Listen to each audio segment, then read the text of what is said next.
इस political process में कश्मीर के लोगों का, जम्मू के लोगों का पूरे जुनून और जज्बे के साथ पार्टिसिपेशन हो रहा है। जम्मू कश्मीर को हिंदुस्तान का ताज है और ताज में जैसे नग लगते हैं, डेवलपमेंट का नग लगा के उसको सजाएंगे। Conflict only destroys, does not build. And if you want to build a strong nation, we have to get rid of conflict. घाटी में अलग फारूक साहब हैं और दिल्ली में अलग फारूक साहब हैं। अमित शाह साहब, you have lost the elections in Kashmir before you have fought it. वो इसलिए क्योंकि आज जम्मू और कश्मीर के हिंदू, मुसलमान, सिख, ईसाई, बौद्ध जितने भी हमारे पंडित, पहाड़ी, गुजर, उनने ये फैसला कर लिया है। कश्मीर के मन में कौन सी आग जल रही है, वो पता लगाने की कोशिश हम कर रहे हैं। कांग्रेस पार्टी कभी हाँ कभी ना वाली बात तो जरूर करने की कोशिश करती है, लेकिन वो अपनी ही चतुराई के चक्रव्यूह में फंस चुकी है। जब कभी दूसरों पर तबसरा कीजिए, सामने आईना रख लिया।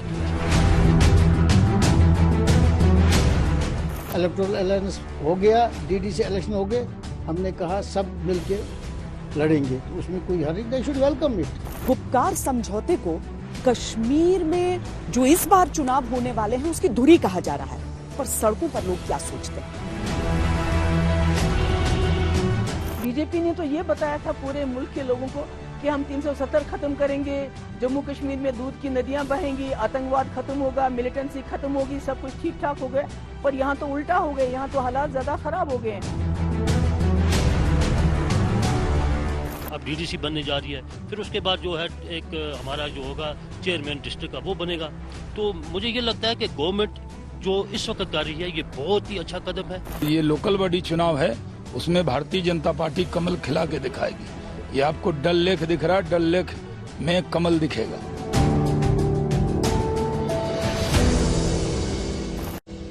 जिस खाक की जमीर में हो आतिशे चिनार, मुमकिन नहीं कि सर्द हो वो खाक अर्जुमंद। नमस्कार, मैं हूं श्वेता सिंह। चिनार से अपनी पहचान को जोड़ते हुए कश्मीर में लंबे समय तक ये पंक्तियां अलगाववाद से जुड़ी रहीं, लेकिन अगर गहराई तक इन पंक्तियों में उतर कर देखिए तो ये कश्मीर की सोच भी है। चिनार के इस पेड़ की तरह जिसने सदियों सदियों का इतिहास देखा है, सत्ताओं को बदलते देखा है, आतंकवाद को उठते देखा है, अब धीरे धीरे कश्मीर का एक नया रूप भी देख रहा है। धारा 370 हटने के बाद पहली बार यहां पर जो चुनाव हो रहे हैं उसमें सिर्फ देश नहीं पूरी दुनिया की नजरें टिकी हैं। हम आपको आज कश्मीर के, जम्मू कश्मीर के अलग अलग हिस्सों में लिए चलेंगे और बताएंगे कि इस नई नई जो यूनियन टेरिटरी है इसमें कौन से वो मुद्दे हैं, चुनावों को किस हिसाब से देख रहे हैं, क्या वाकई आम सामान्य जनजीवन के लौटने से ये जुड़ रहा है या आकांक्षाएं कुछ और गहरी जा रही हैं।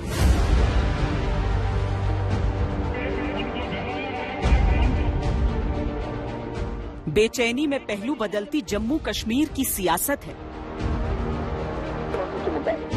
बात बात पर बातों में बहुत गुस्सा है। खानदानी गुरूर और खानदानी सुरूर में चकनाचूर यहाँ की सियासत रही है। इन सियासतदानों को कभी भी इंडिपेंडेंट और ओपन पॉलिटिकल प्रोसेस पसंद नहीं रहा है। जब जब इलेक्शन होगा, जब हमें लगेगा कि जो कम्युनल फोर्सेस हैं और उनकी जो प्रॉक्सीज हैं वो इलेक्शन में आके यहाँ जम्मू कश्मीर को और तहस नहस कर सकती हैं, उस वक्त हम फिर इकट्ठे हो जाएंगे। बात बात पर तेवरों में खूब ताव है। आप गुपकार ग्रुप का जो रवैया रहा है प्रारंभ से, वह जम्मू कश्मीर के हितों के लिए घातक ही रहा है। एक प्रकार से वो लोग जम्मू कश्मीर, विशेषकर कश्मीर घाटी की जनता को गुमराह कर रहे हैं। We don't want to be in turmoil forever. We want our people to progress. You're the Home Minister of this country. It does not behove you to talk like this. कौन से फोर्सेस है यहाँ पर जो काम कर रहे हैं? कश्मीर में चुनाव है। भारत के राष्ट्रपति द्वारा इस घोषणा पर हस्ताक्षर किए जाएंगे और इसे सरकारी गैजेट में प्रकाशित किया जाएगा। उस दिन से अनुच्छेद 370 के सभी खंड लागू नहीं होंगे। जैसे आप चीन से बात कर रहे हैं, चीन से कोशिश कर रहे हैं कि वो पीछे हट जाए, इसी तरह से हमें अपने पड़ोसी से भी बात करके रास्ता निकालना पड़ेगा इस स्थिति से निकलने के। श्री फारूक अब्दुल्ला जी, इन्होंने बहुत स्पष्ट शब्दों में ये कहा कि हम चीन की मदद लेकर 370 धारा को बहाल करेंगे। जम्मू कश्मीर की जो स्पेशल पोजीशन है उसको वापस कैसे लाए, उसके साथ साथ जम्मू कश्मीर के मसले की वजह से अभी तक जो हजारों लोग यहाँ मारे गए हैं, इसको खून खराबे को बंद करके जम्मू कश्मीर के मसले का हल कैसे करें। चुनाव है तो मुद्दे भी हैं। तो क्या लोगों के मन में ये एक मुद्दे की तरह है? मुद्दे हैं तो जनता के मत भी हैं। 370 एक मुद्दा बनाया हुआ था, लेकिन आज के इलेक्शन में मुझे नहीं लगता कि वो मुद्दा काम आएगा। आज तक तो कुछ नहीं हुआ।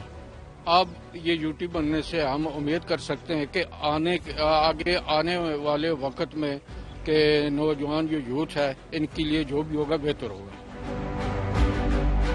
जनता के मत हैं तो कुछ सवाल भी। जो यहाँ पे डायनास्टिक लीडरशिप थी वो खत्म हो गई। उन्होंने हमें धारा 300 के नाम पे या 370 के नाम पे या 35 के नाम पे हमेशा हमारे सेंटिमेंट्स के साथ खेला। मैं एक कांग्रेस का नेता होकर भी मैं इन जितने भी यहाँ पर हमारे भाजपा के जो नेता हैं, मरकजी सरकार के जो नेता हैं, यहाँ पर आए, मैं उनसे मिला। मैं दिल्ली में भी उनसे मिला।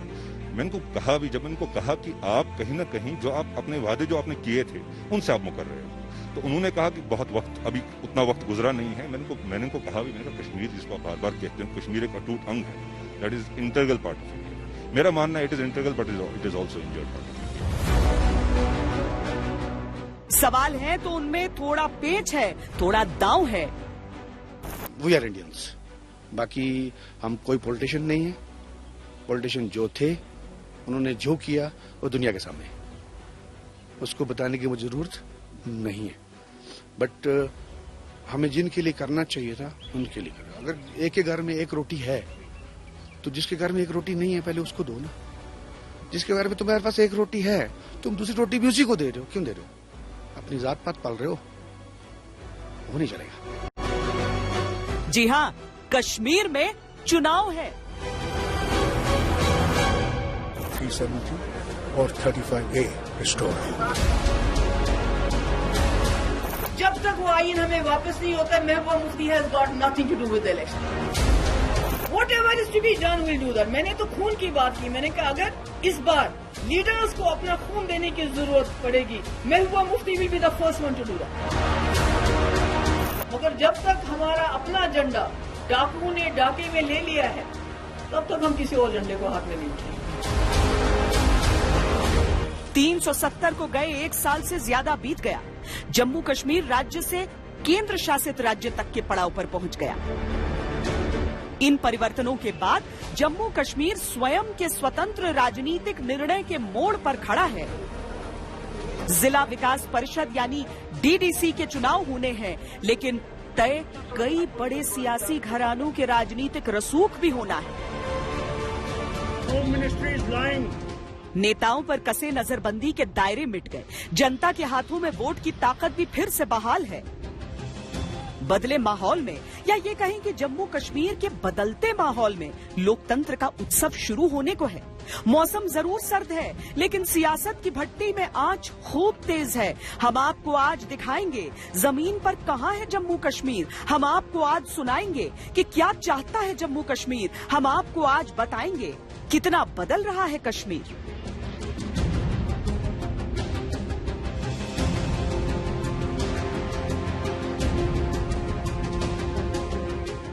पहली परीक्षा होनी है दिल्ली की कोशिशों की, जो 370 हटाने के साथ वादों के रूप में की गई थी। दूसरी परीक्षा होनी है जनता के सब्र की कि उसने इन सब में क्या खोया, क्या पाया। तीसरी परीक्षा होनी है गुपकार समझौते की, जो फिर से कश्मीर में 370 वाले दिन लौटाना चाहता है। और चौथी परीक्षा होनी है पूरे जम्मू कश्मीर की कि गुपकार की इस नीति पर क्या है उनकी पुकार। आज यहाँ की पब्लिक ये चुनाव हो रहे हैं, लोग खुश हैं, लोग ये चाह रहे हैं कि यहाँ 3 टायर सिस्टम है, लोगों की डेवलपमेंट के एक नए अंजाम खुलेंगे, नए दरवाजे खुलेंगे। ये जो डीडीसी की इलेक्शन हो रही है ये हमारे लिए बहुत फ़ायदेमंद है, क्योंकि ये मेंबरान जो डीडीसी के बनाए जा रहे हैं वो हमारे इलाकों से, गांव से बनाए जा रहे हैं। इनके साथ हम उनसे हर वक्त मुलाकात कर सकते हैं, अपनी मुश्किलात को बता सकते हैं। ये श्रीनगर का गुपकार रोड है। इसी सड़क पर आगे बड़े बड़े लोगों के मकान हैं। फारूक अब्दुल्ला यहीं रहते हैं, महबूबा मुफ्ती यहीं रहती है। लेकिन उन सारी चीजों से बढ़कर इसी गुपकार रोड पर वो बैठक हुई थी, वो मुलाकात हुई थी, जिसके आधार पर आज गुपकार समझौते की बात होती है और उस राजनीति की बात होती है। तो देश की राजधानी में बैठकर गुपकार समझौते को कश्मीर में जो इस बार चुनाव होने वाले हैं उसकी धुरी कहा जा रहा है। पर सड़कों पर लोग क्या सोचते हैं, गांव में लोग क्या सोचते हैं, क्या वाकई ये मुद्दा है? जब से हमारी ड्यूटी बनी हुई है, ये फर्स्ट टाइम इलेक्शन हो रही है। पहले यहाँ पे डीडीसी की इलेक्शन नहीं होती थी, सीधी एमएलए की इलेक्शन होती थी या सरपंच पंच की होती थी। तो ये जो इलेक्शन हो रही है इससे हमें काफ़ी बेनिफिट होगा। जो हमारे मसले थे, जो सड़क, बिजली का या स्कूल का या किसी भी किस्म की परेशानी थी, तो ये जो है हम लोग डायरेक्ट इन लोगों को, जो यहाँ के कैंडिडेट हैं, ये हमारे लोकल ही हैं, यहाँ के हैं, हमारी जान पहचान के हैं, तो इन लोगों को हम अपने मसले बता सकते हैं। हमने चुनावों की कलाई को पकड़ते हुए जनता की नब्ज को समझने के लिए एक यात्रा तय की।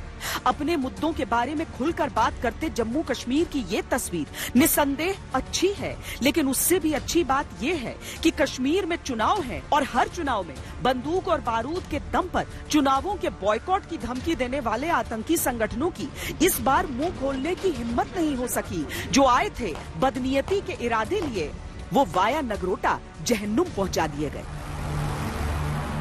पहली बात यह है कि कोई भी दुनिया की ताकत हिंदुस्तान के किसी भी हिस्से को डिस्टेबलाइज नहीं कर सकती। नंबर 1, मोदी जी के रहते तो बिल्कुल भी नहीं कर सकती, चाहे पाकिस्तान हो और चाहे पाकिस्तान का कोई बाप हो। दूसरी चीज जो है कि आज हिंदुस्तान और हिंदुस्तान के लोग, जम्मू कश्मीर और जम्मू कश्मीर के लोगों के अंदर कंप्लीट कॉन्फिडेंस पैदा हुआ है। आतंक का रोज एनकाउंटर कश्मीर के दुश्मनों का मुकद्दर बन चुका है, लेकिन एक एनकाउंटर राजनीति में भी चल रहा है। जम्मू कश्मीर के अंदर जो डीडीसी पोल है वो यहाँ के लोगों के फलाह बहबूद के लिए है। यहाँ के लोगों को उसका बहुत बड़ा फायदा होना है। और अभी तक ये चुनाव कराए नहीं गए थे। लोगों में बहुत उत्साह है। धारा 370 खत्म होने के बाद जिस तरह डेवलपमेंट की चीजें यहाँ आई हैं, लोगों के मन में नरेंद्र मोदी जी बसे हुए हैं और हम ये मानते हैं कि ये बहुत बड़ा काम है।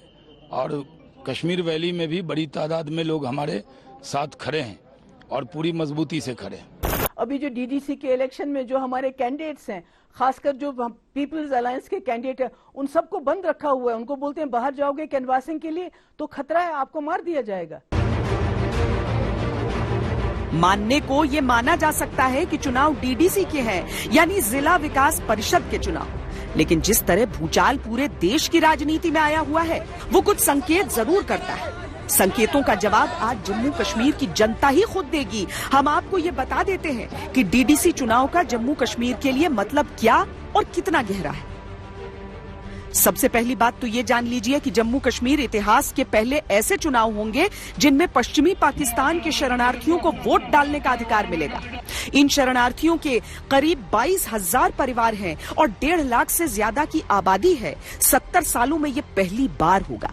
दूसरी बात ये कि विकास के लिए तैयार होता जम्मू कश्मीर पहली बार सामाजिक, राजनीतिक और लोकतांत्रिक सहभागिता में एक साथ दिखेगा।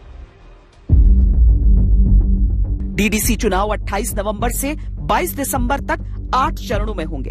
इनमें जम्मू क्षेत्र के 10 और कश्मीर क्षेत्र के 10 जिलों में डीडीसी का गठन किया जाएगा। केंद्र शासित जम्मू कश्मीर के हर जिले में 14 निर्वाचन क्षेत्र होंगे, यानी कुल 280 निर्वाचन क्षेत्रों के लिए वोटिंग की जाएगी। ये चुनाव नए जम्मू कश्मीर के भविष्य की नींव साबित होने हैं। यही वजह है कि हर पैंतरे की आजमाइश है। बॉर्डर स्कर्मिशेस बढ़ रही हैं और लोग मर रहे हैं, इसमें कोई शक नहीं है। रोज आप अखबार देख लीजिए, है कोई रास्ता निकालना पड़ेगा इस स्थिति से निकलने का। और बातचीत के सिवा मैं नहीं समझता हूं, जैसे आप चीन से बात कर रहे हैं, चीन से कोशिश कर रहे हैं कि वो पीछे हट जाए, इसी तरह से हमें अपने पड़ोसी से भी बात करके रास्ता निकालना पड़ेगा इस स्थिति से निकलने के लिए। गुपकार समझौता बहुत सुनने में आ रहा है। निश्चित तौर पर जम्मू कश्मीर की जनता की भी इस पर एक स्पष्ट राय है, वो सुनवाएंगे। लेकिन उससे पहले ये बता देते हैं कि ये गुपकार है क्या। धारा 370 हटने के बाद विपक्षी दलों ने एक राजनीतिक गठबंधन बनाया है, जिसमें फारूक और उमर अब्दुल्ला की नेशनल कॉन्फ्रेंस, महबूबा मुफ्ती की पीडीपी, पीपल्स कॉन्फ्रेंस, सीपीआईएम जैसे दल शामिल हैं और इनका नारा धारा 370 दोबारा लाने और 35A की बहाली का है। इसमें कांग्रेस की स्थिति को लेकर भी जमकर राजनीति है। एक तस्वीर राजनीति ने जम्मू कश्मीर की दिखानी शुरू कर दी। आप लोग समझते हैं ना खानदानी गुरूर, उस खानदानी गुरूर और पानदानी सुरूर, उस सुरूर का नतीजा था कि जम्मू कश्मीर के लोग तरक्की की धारा से कैसे दूर रह सके। एक तस्वीर हम दिखा रहे हैं। आपके हिसाब से क्या 370 इशू रहेगा इस बार? मतलब लोगों के मन में यह है या लोग सोच रहे हैं कि नहीं, हमें बस तरक्की करनी है? देखिए 370 का जो आपने ये क्वेश्चन पूछा मैडम, 370 एक मुद्दा बनाया हुआ था, लेकिन आज के इलेक्शन में मुझे नहीं लगता कि वो मुद्दा काम आएगा, क्योंकि जैसे गुपकार डिक्लेरेशन होगी, वहाँ सब पार्टियां इकट्ठी होगी। पहले तो उन्होंने कहा था कि हम बाइकाट करेंगे इलेक्शन का, तो जब इलेक्शन डिक्लेयर हो गया तो वही पार्टियां आज वो उनका अलायंस भी मुझे टूटता हुआ नजर आ रहा है। अनुच्छेद 370 के खत्म होने से पहले तो किसी को यहाँ पर यकीन नहीं था कि ऐसा हो सकता है। उसके खत्म होने के बाद जो जिंदगी यहाँ पर आगे बढ़ रही है, अलग अलग इलाकों की अलग अलग प्रतिक्रिया अभी भी आती है। लेकिन जब पहला चुनाव यहाँ पर होना है उसके हटने के बाद, तो क्या लोगों के मन में ये एक मुद्दे की तरह है?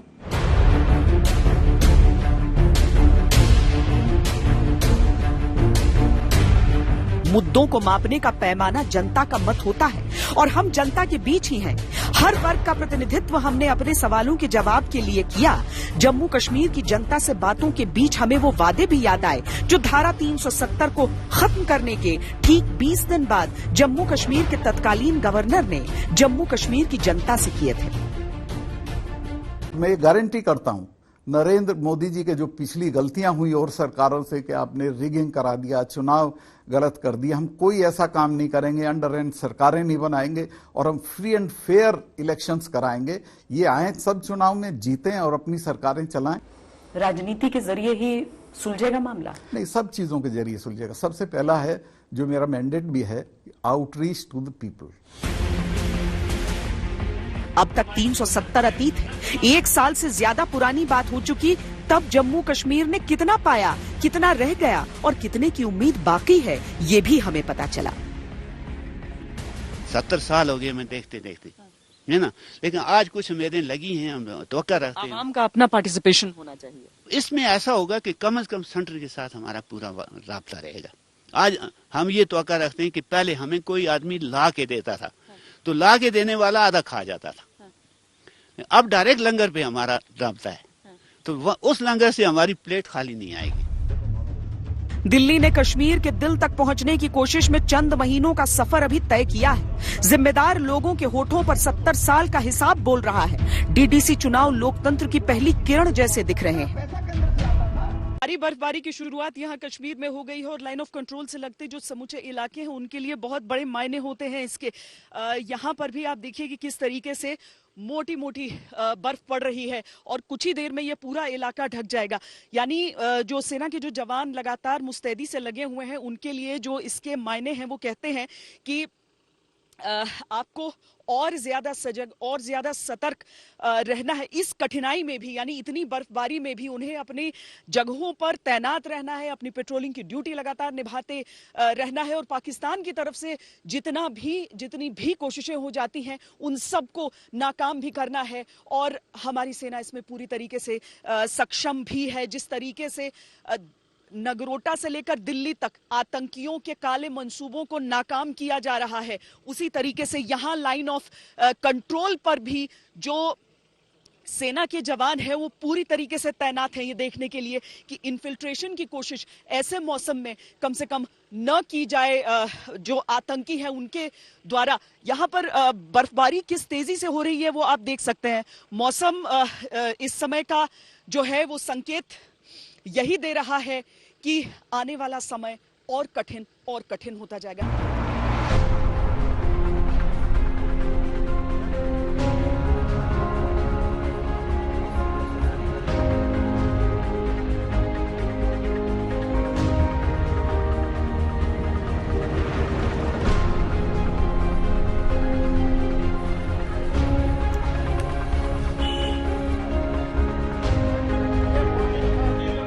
अलगाव की आंधियों का मौसम लौटा।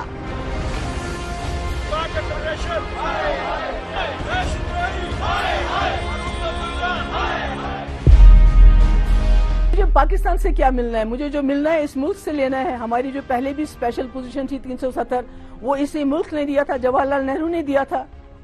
तो हमने तो पाकिस्तान से हमारा कोई लेना देना नहीं है। पाकिस्तान अगर अटैक करता है, अगर वो मिलिटेंट भेजता है तो यहाँ फोर्सेस उनके साथ मुकाबला करते हैं, तो उसमें महबूबा मुफ्ती कहाँ से आई? हाँ, चीन की बात कर लीजिए ना, चीन की बात क्यों नहीं करते हैं जिन्होंने 1000 स्क्वायर किलोमीटर हमारा ले लिया? उनके साथ क्यों नहीं जंग की बात करते हैं कि उनसे हम वापस लेंगे? मौसम की तमाम चुनौतियां भी लौटी। अब जो सर्दियां शुरू हो रही हैं, हर साल हमारे 15, 20, 10 आदमी यहाँ जाया होते हैं, मर जाते हैं बर्फ के नीचे आकर। उसके बाद अगर श्रीनगर में कोई इलाज के लिए गया है या वहाँ कोई किसी की डेथ हो जाती है तो वहाँ हमें बॉडी ले आने में कई हफ्ते लग जाते हैं। नया इतिहास जम्मू कश्मीर की देहरी पर है।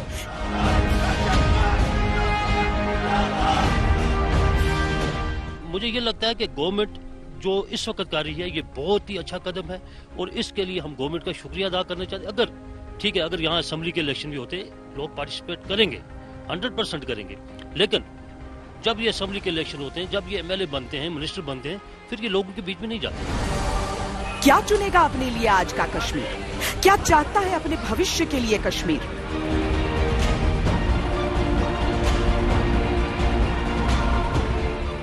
डेवलपमेंट तो होगी। देखिए, जब आप आराम से घर में बैठते हैं, अच्छा खाना खाते हैं, सब चीजें करते हैं, जो फैमिली का हेड होता है वो चाहता है कि डेवलपमेंट करें, तो ये सब चीजें कम हो जाती हैं। नो डाउट आपके आराम, आपकी गाड़ियां, ऐश इशरत कम हो जाते हैं, मगर उसका ये नजरिया होता है कि हम अपने इस घर को अच्छा डेवलप करेंगे। ये जो हमारा इंडिया है ये भी एक घर की तरह ही है। होगा, if you believe in your dreams तो कुछ भी हो सकता है। सपना देखने की ताकत होनी चाहिए। कश्मीर में बहुत ज्यादा टैलेंट है, अब मिल नहीं रहा है, हमें वैसा स्टेज नहीं मिल रहा है, बट इंशाल्लाह आगे आगे होगा। इसे भाग्य की विडंबना ही कहेंगे कि जब जम्मू कश्मीर के भविष्य या अतीत की बात चलती है, न चाहते हुए भी पाकिस्तान का काला पन्ना उन बातों के बीच में आ ही जाता है। डीडीसी चुनावों के जरिए अब जबकि जम्मू कश्मीर ने अपने भाग्य को चुनने की प्रक्रिया तय की है, पाकिस्तान की दखलंदाजी लगातार जारी है।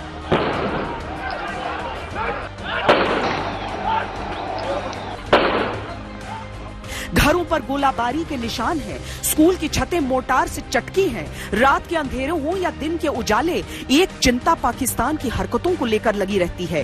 वोट के दिन आएंगे तब पाकिस्तान के समर्थन वाली राजनीति एक मुद्दे की तरह ध्यान में शायद रहेगी जरूर।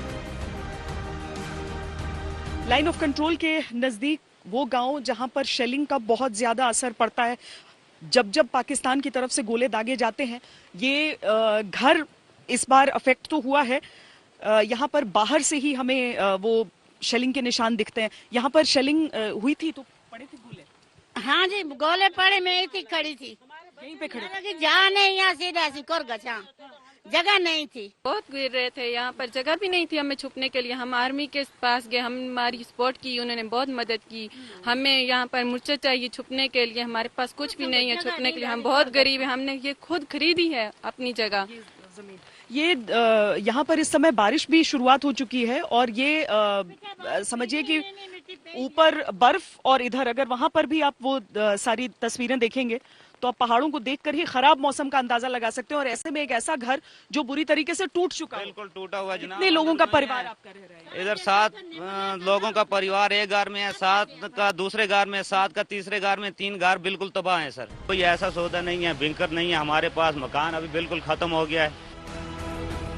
यही गरीब हैं, मकान खत्म हो गया, बारूद आता है, हम मर जाएंगे। बच्चों को लेके आर्मी वालों के पास भाग गए। इन बातों में एक दर्द झलकता है। राजनीति से निराशा के साथ भारतीय सेना से आशा की उम्मीद भी झलकती है। टंगदार की पॉपुलेशन 24/7/365 डेज हमेशा हिंदुस्तान के साथ थी, हिंदुस्तान के साथ है और हिंदुस्तान के साथ रहेगी। और ये एक म्यूचुअल रिलेशनशिप है। ये एक म्यूचुअल रिलेशनशिप है। हाँ। आपस में हम लोग इस प्रकार से जुड़े हुए हैं। हाँ। मतलब कहते हैं ना, मच्छी को पानी से बाहर निकाल दो, क्या मच्छी जिंदा रह पाएगी? हाँ। इस प्रकार से टंगदार मच्छी और पानी है। हाँ। डिफेंस अगर पानी है, हाँ। तो टंगदार के लोग मच्छी है। और ये अलग अलग हो जाएंगे तो दोनों नहीं रह पाएंगे। हमें वो लोग भी मिले जिन्होंने बहकावे में आकर कभी बंदूक में जम्मू कश्मीर का भविष्य तय करने का सोचा था। आज उम्र के एक पड़ाव पर आकर वो बदलाव को अपनी आंखों से देख रहे हैं। उनके देखे से जो विश्वास की आस जगी है, वो जम्मू कश्मीर के भविष्य की आहट है। जब से ये पंचायतों के इलेक्शन हुए हैं, कुछ गवर्नमेंट ने फंड्स वगैरह छोड़े हैं। हाँ। तो ये जो गवर्नमेंट ने ये कदम उठाया है, पंचायत फिर BDC और DDC, ये बराह रास्त जो गवर्नमेंट का पैसा है बराह रास्त एक पंच के पास पहुंचता है, गांव में लास्ट कोने में पहुंचता है। तो वहाँ उस महल्ले में काम होता है। बकावे में आ गया, उस वक्त एक मॉल जैसा था यहाँ पर, तो मैं भी उसमें फंस गया। एक आवाज वो है जिसने 90 के दशक में बंदूक थामी थी, आज पछतावा है और भारतीय सेना के लिए शुक्रिया भी। क्या? हाँ, पहले होता है शुरू में, जब हमने देखा खुद, जब हमारे साथ हुआ तो बहुत अच्छा हुआ। फौज ने बहुत रिस्पांस दिया, इज्जत दी। तो उसके बाद कभी तंग नहीं। फौज चाहती है कि सरेंडर करें। हाँ, फौज बहुत चाहती है सरेंडर करें। हाँ। तो हमने सरेंडर किया, हमने आराम से जिंदगी गुजारी। उसके बाद लोगों ने मुझे गांव में इज्जत दी। हमने जिस जम्मू कश्मीर को देखा, उसका सफर अभी जारी है। और यकीन मानिए, ऐसा लगता है जैसे पत्थरबाजी, आगजनी, नफरत की तकरीरों से ये आगे निकलने के लिए तैयार हैं। वो अपना भाग्य विधाता बनने के लिए तैयार हैं।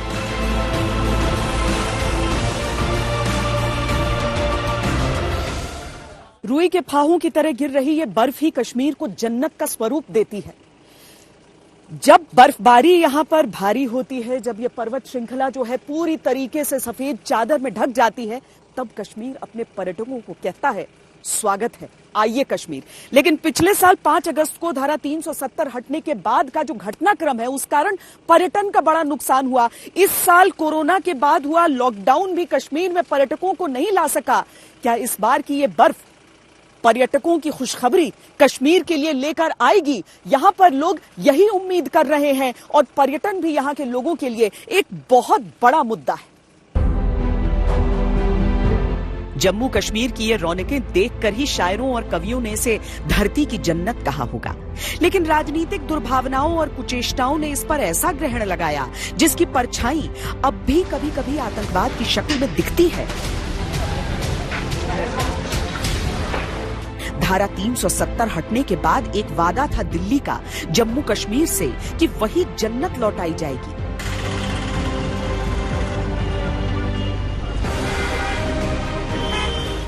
जब धरती का स्वर्ग हमारा जम्मू कश्मीर फिर एक बार विकास की नई ऊंचाइयों को पार करके पूरे विश्व को आकर्षित करने लगेगा, नागरिकों के जीवन में ईज ऑफ लिविंग बढ़ेगी।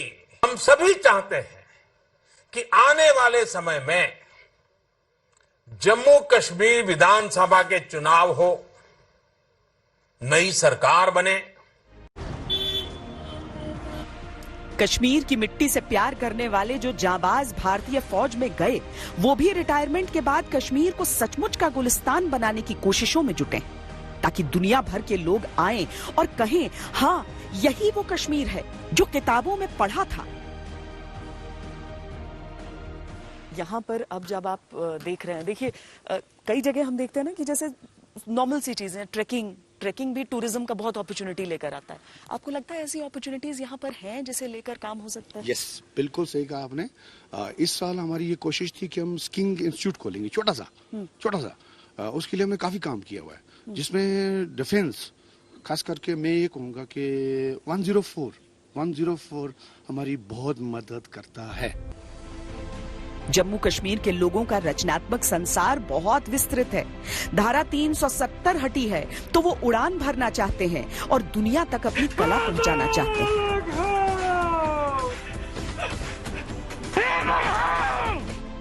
चुनावों का मौसम है, लेकिन जम्मू कश्मीर में पिछले 70 सालों से बह रही हवा का रुख बदला सा लगता है, और ये बदलाव है तो लगता है कि बेहतर है। श्रीनगर से लगभग 200 किलोमीटर आगे हम पहुंच चुके हैं, और यहाँ जो गांव होते हैं उनकी समस्याएं बिल्कुल अलग होती हैं।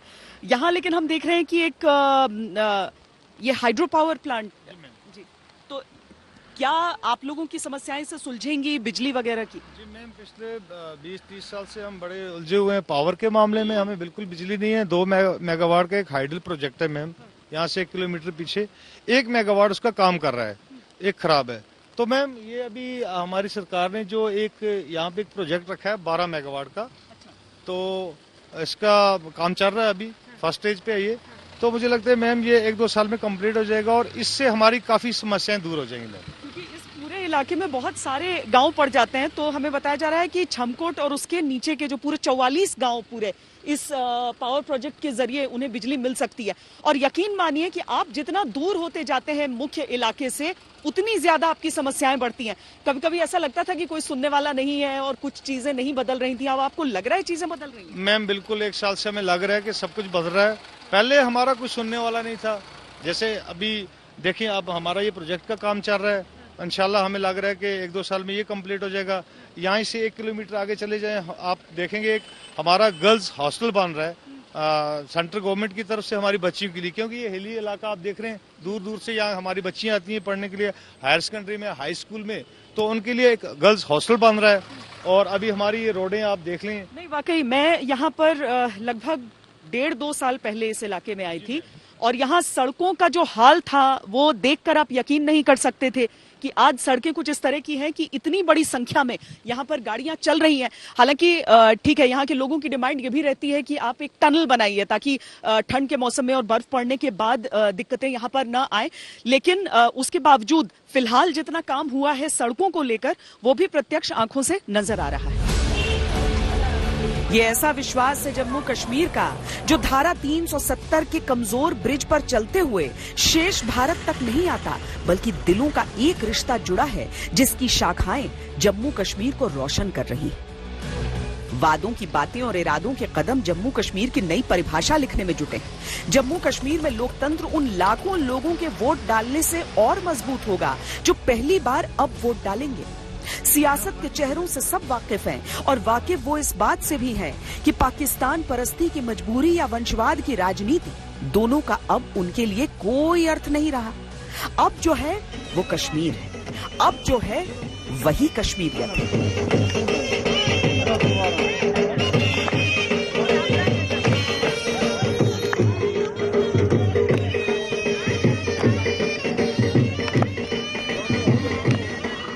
ये बर्फ खुशखबरी है तो ये बर्फ बुरी खबर भी है। इस बर्फ का मतलब खूबसूरती है तो इस बर्फ का मतलब मुश्किलें भी है, कुछ कुछ उसी तरीके से जिस तरह से कश्मीर की कहानी पिछले कुछ सालों से, दशकों से चली आ रही है। लेकिन उम्मीद एक नए सवेरे की है। उम्मीद यह है कि बर्फ की यह सफेद चादर एक सुनहरा समय लेकर आएगी। कैमरा पर्सन हितेश कुमार और सत्या के साथ मुझे दीजिए इजाजत। देश और दुनिया की बाकी खबरों के लिए आप देखते रहिए आज तक।